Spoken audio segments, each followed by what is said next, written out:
Verse of the day, Proverbs 11 verse 20. The Lord hates evil-minded people, but loves those who do right. Revelation 14. Then I looked, and there was the Lamb standing on Mount Zion.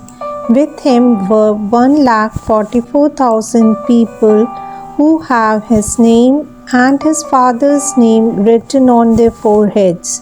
And I heard a voice from heaven that sounded like a roaring waterfall, like a loud peal of thunder.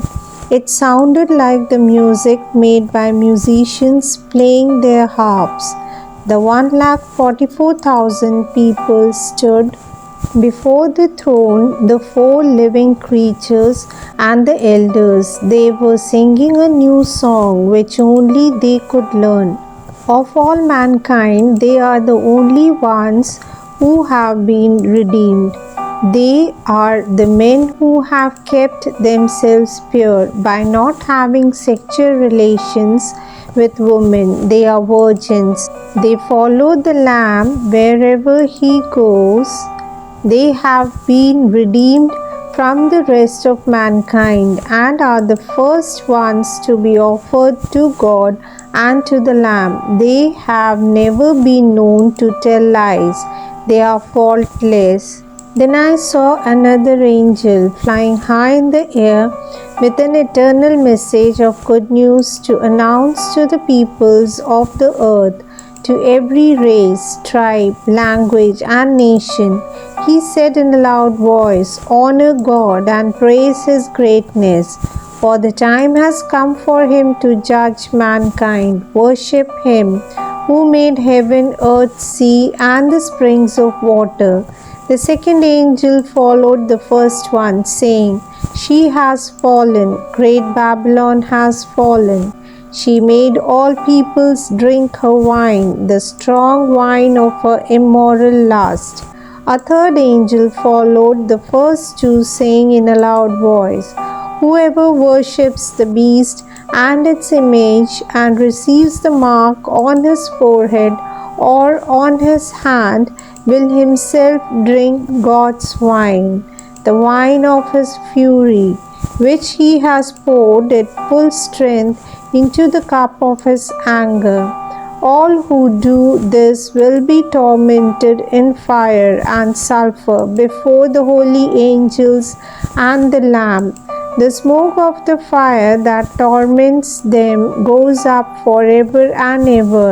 There is no relief day or night for those who worship the beast and its image, for anyone who has the mark of its name.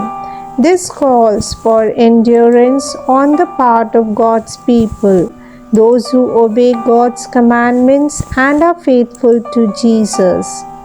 Then I heard a voice from heaven saying, "Write this, happy are those who from now on die in the service of the Lord." "Yes, indeed," answers the Spirit, "they will enjoy rest from their hard work because the results of their service go with them." Then I looked, and there was a white cloud, and sitting on the cloud was what looked like a human being, with a crown of gold on his head and a sharp sickle in his hand. Then another angel came out from the temple and cried out in a loud voice to the one who was sitting on the cloud, "Use your sickle and reap the harvest, because the time has come, the earth is ripe for the harvest." Then the one who sat on the cloud swung his sickle on the earth, and the earth's harvest was reaped. Then I saw another angel come out of the temple in heaven, and he also had a sharp sickle. Then another angel who is in charge of the fire came from the altar. He shouted in a loud voice to the angel who had a sharp sickle, "Use your sickle and cut the grapes from the vineyard of the earth, because the grapes are ripe." So the angel swung his sickle on the earth, cut the grapes from the vine, and threw them into the winepress of God's furious anger. The grapes were squeezed out in the winepress outside the city, and blood came out of the winepress in a flood 300 kilometers long and nearly 2 meters deep. Amen.